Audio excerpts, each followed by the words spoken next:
My name is Martha. It's been a while since that fateful Christmas photo shoot, but the memories still sting. I remember the moment I pushed open the door of that studio waiting room, and the world as I knew it shattered. My family, the Harrisons, were always obsessed with appearances. My parents, Richard and Victoria, were high society types, constantly striving for the perfect image. My younger sister, Lily, was their golden child, the one who fit seamlessly into their picture, perfect world. For 15 long years, I was the outsider, the one left out of every family Christmas card. It all started when I was 18. That Christmas, my mother announced over breakfast that we'd be taking professional photos at a fancy studio downtown. I was so excited, thinking I'd finally be part of the family portrait. I spent hours picking out the perfect dress, doing my hair and makeup.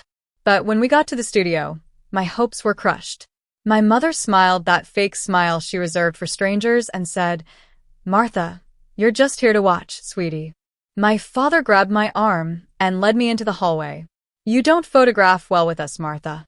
The cards need to be perfect," he said coldly. I sat in the lobby, watching through the glass as they posed and laughed, while I was left on the outside. Fast forward a few years. I graduated from college with honors, working 2 jobs to pay for my textbooks because my parents said they couldn't afford it. Meanwhile, Lily was off on luxurious vacations, a gift from our parents for just getting through her first year of college. At my graduation, they took countless photos of Lily, but couldn't be bothered to take one of me. I built a life for myself, though. I became a successful graphic designer with my own small apartment and a savings account. I met Tom at an art exhibition. He was a photographer, and his kind eyes and gentle smile made me feel seen for the first time in a long time. One day, he asked to see photos of my family. I went quiet. "In my family, I'm the one who doesn't get to be in the pictures," I told him. He didn't press me for an explanation, just held my hand. That night, I realized I'd been letting them erase me for far too long. Then, last November, my mother called. "We're doing Christmas photos next Sunday. We want you there this year," she said. I was shocked. After 15 years of exclusion, suddenly I was welcome? I knew something was off, so I decided to go on my terms. I'd get there early and find out what they were really up to. I called my aunt, Clara, my mother's younger sister. She was always the kind one, the one who seemed to understand me. She told me that our grandmother, Amelia, was in hospice care and was reviewing her will. She'd been asking why I was never in any family photos and why I never visited. My mother had told her I was too busy and didn't want to be part of the family. Grandma Amelia's estate was quite large, worth over $3 million. My mother had promised her that I'd be in this year's Christmas photo to prove that the family was united.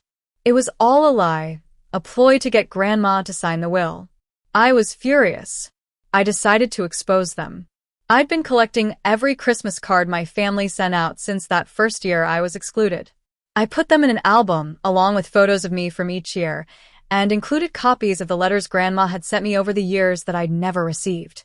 My mother had been intercepting them all this time.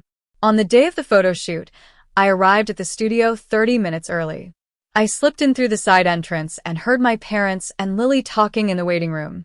"She's actually coming," Lily said, incredulous. "She confirmed yesterday. It's just one photo shoot, then things go back to normal," my mother replied. "The will is $3 million, Lily. We play nice for one afternoon, and we're set," my father added. I heard Lily ask, "So Martha's just a prop?"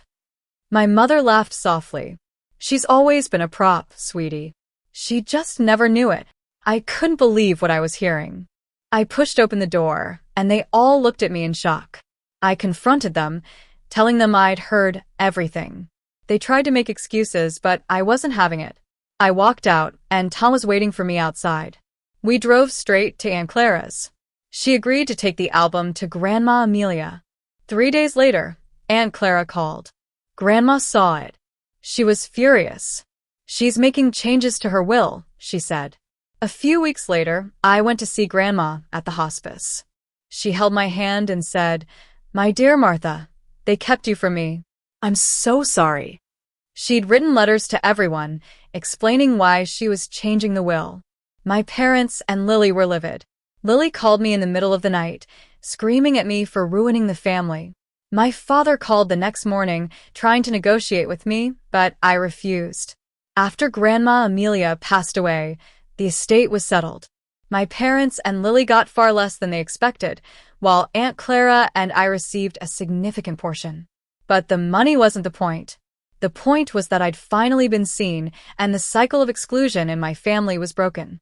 Now, I'm sitting in Grandma's old house, surrounded by photos of real family, Tom, Aunt Clara, and me. I've learned that you can't force people to love you, but you can build your own family based on truth and love. And I'll make sure that the next generation never feels the way I did.